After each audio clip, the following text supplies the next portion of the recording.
জিভে জল আনা এই আচারের স্বাদ যে একবার খাবে সে আর ভুলতে পারবে না। নমস্কার বন্ধুরা, সুদীপা রকমারি চ্যানেলে সবাইকে স্বাগত। আজ আমি নিয়ে এসেছি আমড়ার চাটনি। অনেক রকম চাটনি তো আপনারা খেয়েছেন। আমড়ার চাটনি কিভাবে তৈরি করা হয় আজকে আমি সেটাই করে দেখাচ্ছি। ভীষণ লোভনীয় এই আমড়ার চাটনি, একবার যে খাবে সে আবার বানাবে। চলুন তাহলে আমি করে দেখাই। এর জন্যে আমি এখানে নিয়েছি আমড়া। এখানে আমার 500 গ্রাম আমড়া আছে। আমড়াগুলো কচি, বেশি শক্ত হয়ে যায়নি। এই আমড়াগুলোকে খুব ভালোভাবে আমি প্রথমে ধুয়ে নিয়েছি। এবারে বোটার দিকটা কেটে নিয়ে আমি খোসাটা ছাড়িয়ে নেব। দেখুন আমি কিভাবে কাটছি আপনাদের দেখিয়ে দিচ্ছি। এইভাবে আমি খোসাটা ছাড়িয়ে নিচ্ছি। আমি ছুরি দিয়েই কাটছি, আপনাদের ইচ্ছে হলে আপনারা বটিতেও কাটতে পারেন। আমি ছুরি দিয়ে কেটে নিচ্ছি। এইভাবে প্রতিটা আমড়ার খোসা আমি ছাড়িয়ে নেব। খোসাগুলো ছাড়ানো হয়ে গেছে। এবারে আমি প্রতিটি আমড়াকে একটু করে চিড়ে দিচ্ছি। চারিপাশটাই অল্প করে চিড়ে দেব। দেখুন এইভাবে একটু একটু করে চিড়ে দেব, তাতে আচারের যে রসটা সেটা আমড়ার মধ্যে ঢুকে গিয়ে আরও সুন্দর খেতে হবে। প্রত্যেকটা আমড়াই আমি এইভাবে অল্প করে চিড়ে নিচ্ছি। একটু করে চিড়ে নিতে হবে। দেখুন আমার আমড়াগুলো চিড়ে নেওয়া হয়ে গেছে। এইভাবে চিড়ে নিয়েছি। এবার পরের স্টেপে চলে যাচ্ছি। এবারে আমি প্রথমে গ্যাসে বসিয়ে দিচ্ছি কড়াই।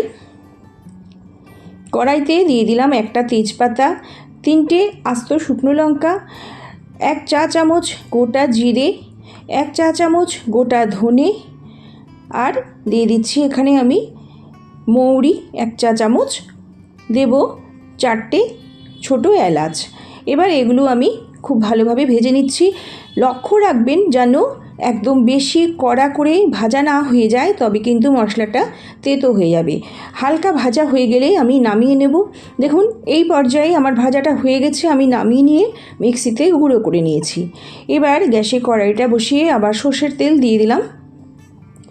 সর্ষের তেল দেওয়া হয়ে গেছে। এবারে দিয়ে দিচ্ছি একটা শুকনো লঙ্কা, দিয়ে দেব 1/2 চামচ 5 ফোড়ন আর সামান্য কালো জিরে। ফোড়নটার ভাজা গন্ধ বেরিয়ে গেলে এবারে আমি এর মধ্যে দিয়ে দেব যে আমড়াগুলোকে আমি কেটে রেখেছি আমড়াগুলো দিয়ে দিলাম। আমড়াগুলো দিয়ে এবার আমি ভাজা ভাজা করে নেব। তেলের মধ্যে আমড়াগুলোকে একটু সময় নাড়াচাড়া করে নিচ্ছি। একটু সময় নাড়াচাড়া করে নিয়ে আমি আমড়াগুলো ভাজা ভাজা করে নেব। দেখুন হালকা রং ধরে এসেছে। এবার আমি এখানে দিয়ে দিচ্ছি পরিমাণ মতো লবণ, আর দিয়ে দেব হলুদ। লবণ আর হলুদটা দিয়ে আবার আমি নাড়াচাড়া করে নেব। একটু সময় ভালো করে নাড়াচাড়া করে নিচ্ছি। নাড়াচাড়া করে নিয়ে এবার একটি ঢাকনা দিয়ে ঢেকে দেব। গ্যাসের আঁচটা মিডিয়ামে রেখে ঢাকনা দিয়ে ঢেকে দিলাম। চলে এলাম 5 মিনিট বাদে। দেখুন আমড়াগুলো কিন্তু সেদ্ধ হয়ে গেছে। এইভাবে ঢেকে নিয়ে আমড়াগুলোকে আমি সেদ্ধ করে নিলাম। আমড়াগুলো যেহেতু কচি সেজন্য বেশি সময় সেদ্ধ করতে হবে না। এবারে আমি দিয়ে দিচ্ছি এর মধ্যে গুড়। এখানে আমি দিচ্ছি খেজুরের গুড়। আমার কাছে খেজুরের গুড়ই ছিল, আপনারা আখের গুড় দেবেন। আমি এটা খেজুরের গুড় দিয়ে করছি। এখানে আমার 500 গ্রাম আমড়া রয়েছে, তাই আমি এখানে দিয়ে দিচ্ছি 150 গ্রাম গুড়। যত পরিমাণ আমড়া আপনারা নেবেন সেই অনুযায়ী গুড়টা নেবেন। এবারে আমি আমড়ার সাথে গুড়টাকে খুব ভালোভাবে মিশিয়ে নেব। ভালো করে আমড়ার সাথে গুড়টাকে মিশিয়ে এবার আমি জাল দিয়ে নেব।